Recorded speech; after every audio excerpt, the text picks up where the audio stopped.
Good morning everyone. ये video paramedical student के लिए है। हिमाचल प्रदेश में जिन भी बच्चों ने पैरामेडिकल एग्ज़ाम दिया है, ये वीडियो उन लोगों के लिए है क्योंकि बहुत से मैसेज आ रहे थे कि पैरामेडिकल का रिज़ल्ट कब आएगा। जैसे कि आप जानते हैं कि बीएससी नर्सिंग का रिज़ल्ट डिक्लेयर हो चुका है, परंतु पैरामेडिकल का रिज़ल्ट अभी तक डिक्लेयर नहीं हुआ है। साथ में उनका एक क्वेश्चन था कि सीट इंक्रीज़ हुई है कि नहीं। तो आज हम इस वीडियो में 4-5 टॉपिक कवर करेंगे। फर्स्ट, पैरामेडिकल रिज़ल्ट डिले क्यों है। सेकंड, पैरामेडिकल रिज़ल्ट कब तक आ सकता है। थर्ड, सीट इंक्रीज़ हुई है कि नहीं। फोर्थ, कट ऑफ क्या रहेंगी। Fifth, seat distribution. और सिक्स्थ, अगर पैरामेडिकल का जो कट ऑफ है वो हाई जाता है, उसके बाद बच्चों के पास क्या चांस है, क्या ऑप्शन है कि वो क्या कर सकते हैं। चलो वीडियो स्टार्ट करते हैं। सबसे पहले, जैसा कि आप जानते हैं कि हिमाचल प्रदेश में 2 ही गवर्नमेंट कॉलेज है जो पैरामेडिकल कोर्सेज देते हैं। फर्स्ट आईजीएमसी शिमला है, सेकंड टांडा कॉलेज है। कोर्स की अगर हम बात करें तो फर्स्ट रेडियोलॉजी है, ओटी, एनेस्थीसिया है, लेबोरेटरी है और रीनल डायलिसिस है जो आईजीएमसी शिमला प्रोवाइड करता है। टांडा में बाकी तीनों कोर्सेज है, बस रीनल डायलिसिस नहीं है। अगर हम सीट की बात करें, रेडियोलॉजी की दोनों कॉलेज को मिला के 28 सीटें हैं, ओटी की दोनों कॉलेज को मिला के 28 सीटें हैं, लेबोरेटरी की भी 28 सीटें हैं, रीनल डायलिसिस की 5 सीटें हैं। सेकंड, सीट इंक्रीज़ हुई है कि नहीं, तो आप ये एक नोटिफिकेशन पढ़ सकते हैं जो आया हुआ था, जिसमें जो बात की है ओवरऑल इसके कहने का मतलब ये है कि जो आईजीएमसी है उसमें सीट इंक्रीज़ होने की बात की है। 10 से 50 सीटें पर कोर्स इंक्रीज़ हो सकती है और टांडा में 18 से 50 सीटें पर कोर्स इंक्रीज़ करने की बात की गई है। अब वो बच्चों का था कि क्या ये इसी साल इम्प्लीमेंट होगा या अगली साल के लिए। तो जिस तरह से रिज़ल्ट डिले हुआ है, मुझे ये लगता है पर्सनली कि शायद वो इसी साल इसको इम्प्लीमेंट करना चाहते हैं, इसलिए आप लोगों का रिज़ल्ट भी इतना डिले हो रहा है। अगर वो इसी साल इस चीज़ को इम्प्लीमेंट करते हैं तो ये हमारे लिए काफ़ी बेनिफिशियल रहेगा।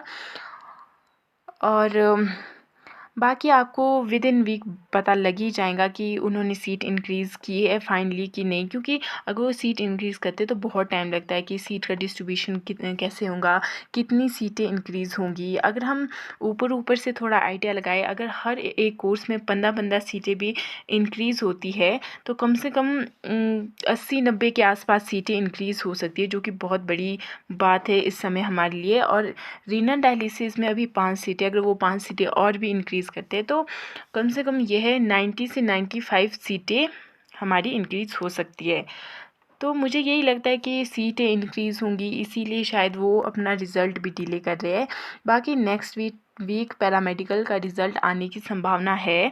अगर नेक्स्ट वीक नहीं आता है तो उसके नेक्स्ट वीक तो डेफिनेट है कि रिज़ल्ट आएगा ही आएगा। तो आप लोगों को चिंता लेने की ज़रूरत नहीं है। उसके बाद हम बात करते हैं कट ऑफ़ की। कट ऑफ़ की अगर हम बात करें तो आप जानते हैं कि पैरामेडिकल में हमेशा से कट ऑफ़ काफ़ी हाई जाता है, और अगर इस बार सीट इंक्रीज़ की तो अलग सिचुएशन बन सकती है। पर मैंने कट ऑफ़ इस हिसाब से बनाई है, जैसे हम जानते हैं गवर्नमेंट कॉलेज में हमारे 89 सीटें हैं, तो पहले के हिसाब से मैंने थोड़ा कट ऑफ़ बनाया है। कट ऑफ़ भी नहीं बोल सकते, ये है कि सेफ़ स्कोर, अगर आप लोगों को इतने बनने तो आप अपने को सेफ़ मान सकते हैं। तो आप यहाँ पे पढ़ सकते हैं सारा कट ऑफ़। जैसे रेडियोलॉजी की अगर हम बात करें तो जनरल के 86 है, ओटी में 82, लैब में 78 और रीनल में 76। अगर जनरल कैटेगरी में इतने मार्क्स होंगे तो आप अपने को सेफ़ मान सकते हैं। बाकी ओबीसी का आप देख सकते हैं, एससी का देख सकते हैं, ईडब्ल्यूएस का देख सकते हैं और एसटी का देख सकते हैं।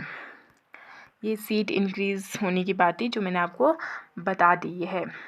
अब नेक्स्ट है कि अगर कट ऑफ़ काफ़ी हाई जाती है, सीट भी इंक्रीज़ नहीं करते वो इस बार, तो आपके पास क्या ऑप्शन है। देखिए, आप बी फार्मेसी आयुर्वेदा कर सकते हैं, ये भी काफ़ी अच्छा स्कोप है आपके लिए, ताकि आपका साल वेस्ट ना हो, आप इसमें एडमिशन ले सकते हैं। और इसमें कट ऑफ़ बहुत ही ज़्यादा कम जाती है, तो ये आपके पास एक ऑप्शन रह सकता है जिन बच्चों का सिलेक्शन नहीं होगा। जो बी फार्मेसी का कोर्स है गवर्नमेंट के थ्रू ही होता है। और इसका जो कॉलेज है वो जोगिंदर नगर में है, जो डिस्ट्रिक्ट मंडी में है। और इसकी कट ऑफ देखिए, जनरल के लिए 55+, ओबीसी के लिए 50+, ईडब्ल्यूएस के लिए 40+, और SC ST के लिए 35+ जाती है। और इसमें बी फार्मेसी में जो सीट है वो 40 सीटें है। तो ये उन बच्चों के लिए काफ़ी अच्छा ऑप्शन है जो ड्रॉप भी नहीं लेना चाहते, अपना साल वेस्ट नहीं करना चाहते हैं, और जिनका बाकी कोर्सेज़ में एडमिशन नहीं हुआ है। अब हम बात कर लेते हैं BSc नर्सिंग की। बहुत से बच्चे कमेंट कर रहे थे कि हमारे 50 मार्क्स है, 55 मार्क्स है, 60 मार्क्स है, 65 मार्क्स है, हमें प्राइवेट कॉलेज में HP कोटा से एडमिशन मिलेगी कि नहीं। तो ये वीडियो उन लोगों के लिए है। देखिए, जो इस बार क्वालिफाइंग स्कोर है वो परसेंटाइल में है। जैसे जनरल है उनका 50 परसेंटाइल होना चाहिए, SC ST OBC का 40 परसेंटाइल होना चाहिए, जनरल PWD का 45, SC ST OBC PWD का 40 परसेंटाइल, मतलब 40 मार्क्स होने चाहिए, 50 मार्क्स होने चाहिए, 45 मार्क्स। अभी जो फाइनल लिस्ट आएंगी, जो कि एक हफ्ते में आ ही जाएंगी, तो उनमें जिन बच्चों के इससे कम नंबर है उन लोगों का नाम नहीं आएगा मेरिट लिस्ट में। और ये क्वालिफाइंग मार्क्स से इतने होने चाहिए, उसके बाद ही आप काउंसलिंग में पार्टिसिपेट कर सकते हैं। सेकंड था कि 55 में HP कोटा से प्राइवेट कॉलेज मिल जाएगा कि नहीं। सबसे पहले हमें देखना पड़ेगा कि प्राइवेट कॉलेज में सीट डिस्ट्रीब्यूशन कैसे होता है। देखिए, जो प्राइवेट कॉलेज है, अगर उसमें जो सीट डिस्ट्रीब्यूशन होता है वो 50% HP कोटा से होता है और 50% मैनेजमेंट कोटा से होता है। HP कोटा और मैनेजमेंट कोटा में क्या फ़र्क है? देखिए, फर्स्ट HP कोटा में आप हिमाचली बोनाफाइड होने चाहिए। सेकंड, HP कोटा के लिए आपको AMRU द्वारा जो नर्सिंग का पेपर होता है, एंट्रेंस एग्ज़ाम, उसका पेपर देना पड़ता है, तभी आपका एडमिशन HP कोटा के थ्रू होता है। मैनेजमेंट कोटा में आप डायरेक्टली एडमिशन ले सकते हैं। इन दोनों में फ़ीस का थोड़ा बहुत फ़र्क है। HP कोटा में कम फ़ीस लगती है और मैनेजमेंट कोटा में फ़ीस ज़्यादा लगती है। और सीट डिस्ट्रीब्यूशन मैंने बता दिया कि 50% HP कोटा से और 50% मैनेजमेंट कोटा से होती है। तो आप देख सकते हैं कि कट ऑफ इस बार बहुत हाई जाने वाली है। तो जो बच्चे, मतलब जो जनरल वाले हैं, उनका ये मान सकते हैं कि 65 तक भी बच्चों को HP कोटा नहीं मिल सकता है प्राइवेट में। जिन बच्चों का 68 69 मार्क्स है, वो थोड़ा बहुत मतलब 50-50 मान के चल सकते कि उन्हें मिल सकता है उनके थोड़े बहुत चांस कि नहीं। आप यहाँ देख सकते हैं, ये प्राइवेट कॉलेज का है। गवर्नमेंट कॉलेज का तो आप जानते ही है। जो प्राइवेट कॉलेज है उसमें सीट डिस्ट्रीब्यूशन कैसे होती है। जैसे फर्स्ट कॉलेज है अभिलाषी कॉलेज टांडा, तो इसमें देखिए, आप जो टोटल सीट है वो 30 है और 50% जो होता है HP कोटा से, मतलब 15 सीटें भरी जाएंगी HP कोटा से और 15 सीटें भरी जाएंगी मैनेजमेंट कोटा से। इसी तरह ये बाकी कॉलेजेज आप अपने होम टाउन के हिसाब से, अपने डिस्ट्रिक्ट के हिसाब से सारे कॉलेज की डिटेल देख सकते हैं कि किस में कितनी सीटें, कितनी मैनेजमेंट कोटा से आएंगी, कितनी HP कोटा से आएंगी। तो सब पूछ रहे थे कि 65 में HP गवर्नमेंट कोटा मिल जाएगा कि नहीं। देखो, जनरल वालों के लिए बहुत टफ है 65 तक। 69 या 68 तक आप थोड़ा सेफ मान सकते हैं कि ठीक है, शायद है चांसेस कि आपको मिल जाए। SC ST वालों को भी 65 तक बहुत मुश्किल है कि मिलेगा या नहीं। 65 से ऊपर आप थोड़ा मान सकते हैं कि यस, आपको मिलेगा कि नहीं। बाकी जैसे ही मेरिट लिस्ट आएंगी, आपको अपने रैंक नंबर के हिसाब से खुद ही क्लियर हो जाएंगे कि आपको कौन सा कॉलेज मिल सकता है या नहीं। आपको मुझे पूछने की भी ज़रूरत नहीं पड़ेगी, आप खुद आइडिया लगा सकते हैं कि आपको कौन सी सीट मिलेगी।